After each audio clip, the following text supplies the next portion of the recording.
Okay, Chelsea, Yeah. just brace yourself for this story because it is I'm braced. fucking bleak. Oh, fuck. Hi, everybody. Welcome to the end of the year. This story comes from The Guardian, posted on November 11th, 2025, written by Very Angela rude about Jufrida and Kim Wilshire. Article title: Milan prosecutors investigate alleged sniper tourism during Bosnian War. What? No. Why are you reading this article? Yeah. Prosecutors in Milan have opened an investigation into Italians who allegedly paid members of the Bosnian Serb army for trips to Sarajevo so that they could kill citizens during the 4-year siege of the city in the 1990s. Oh, this is fucking bleak. Oh, More than 10,000 people were killed in Sarajevo by constant shelling and sniper fire between 1992 and 96 in what was the longest siege in modern history after Bosnia and Herzegovina declared independence from Yugoslavia. The snipers were perhaps the most feared element of life under siege in Sarajevo because they would pick off people on the streets, including children at random, as if it was a video game or a safari. Groups of Italians and other nationalities, so-called, quote, sniper tourists, unquote, are alleged to have participated in the massacre after paying large sums of money to soldiers belonging to the army of Radovan Karadzic, the former Bosnian Serb leader who in 2016 was found guilty of genocide and other crimes against humanity, to be transported to the hills surrounding Sarajevo so that they could shoot at the population for pleasure. Sarajevo is a basin surrounded by mountains, which made cutting off and attacking it particularly easy. Milan prosecutors, led by Alessandro Gobi, launched an investigation aimed at identifying the Italians involved on charges of voluntary murder aggravated by cruelty and abject motives.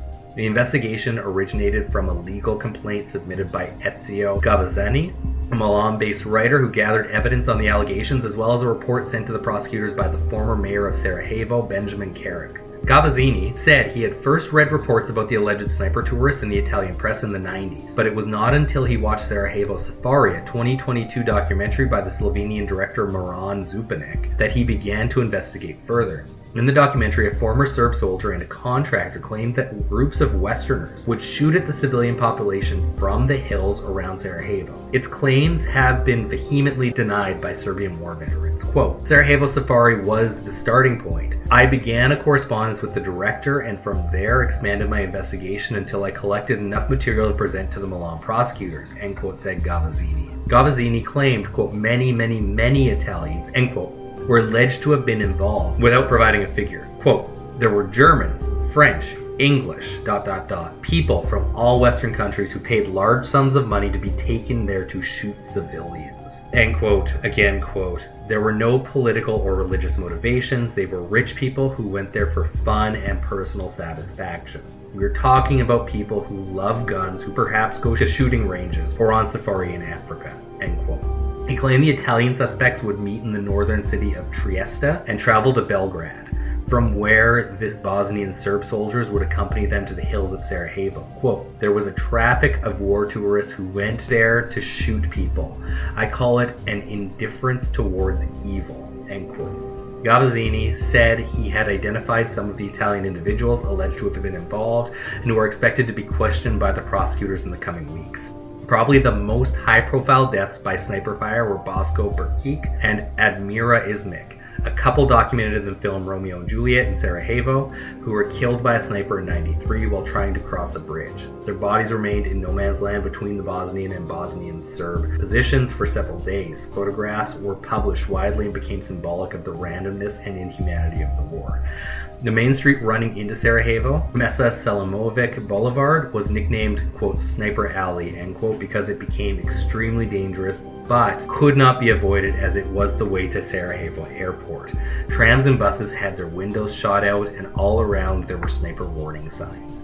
Nicola Brigida, a lawyer who helped Gavazzini prepare this case, said, quote, the evidence accumulated after a long investigation by Gavazzini is well substantiated and could lead to serious investigations to identify the culprits. There is also the report from the former Sarajevo mayor, end quote, end of article. I can't even wrap my mind around how evil that is. You got to agree with the orcas at this point. There is no other way to get to the point. I know there's good in this world, But this is also very, very evil. And it reminds me of a horror movie of, those like billionaires that hunt hostile. humans. Yeah. That's exactly it. And doesn't it just make you think like, yeah, it probably is the people who paid thousands of millions of dollars, I don't know how much, to go shoot endangered animals in Africa. Yeah. Well, and I just... that hold value in something like that. And purely speculation at this point, just to cover my ass in case anything ever comes out of this. The Ukrainian-Russian war, you gotta wonder if anything similar is happening in that. It wouldn't even be something that you said just make something up that you think is happening in this world that is so evil, I wouldn't even come up with something like this in my imagination. No. Like, I can't even wrap my head around something like this. And while I'm cursing you right now for bringing this article to light, I also... Can you believe that I don't know how many people have heard about this. This was posted about a month... I haven't heard about it. 3 weeks ago from us reading this now. Thank you for sharing it, because I haven't heard about that. And while it will haunt my dreams, I appreciate that we're putting it out there as something. Yeah. It's so dark. Oh my god. But don't worry, you guys got 48 hours and a whole new year to go into, and maybe this can shape your New Year's resolutions. I don't know. Maybe a positive out of this. Yeah, don't be one of these guys. We have faith in you that these guys are not listening to us. Yeah. Anyhow, bye. Bye.